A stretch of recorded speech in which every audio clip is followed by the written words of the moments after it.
वज़ीर इत्तलात पंजाब असमा बुखारी ने इल्ज़ाम आयद किया है कि PTI का सोशल मीडिया विंग दहशतगर्दों की हिमायत में मुहिम चला रहा है। यह नासिर गैर मुल्कियों की आलाकार हैं। प्रेस कॉन्फ्रेंस में असमा बुखारी ने वज़ीर आला खैबर पख्तूनख्वा पर भी तनकीद की।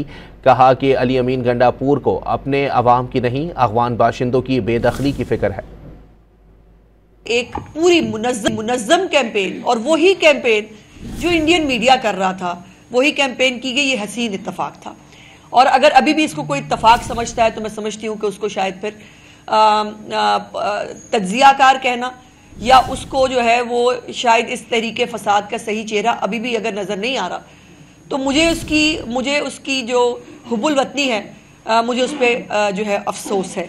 एक चीफ मिनिस्टर को, जो एक सूबे का चीफ एग्जीक्यूटिव है, क्या उसको अपने शहरी जो दिन में जो है वो बेचारे शहीद हो रहे हैं, पुलिस वाले शहीद हो रहे हैं, आम शहरी शहीद हो रहे हैं, उनको तकलीफ नहीं है उसकी?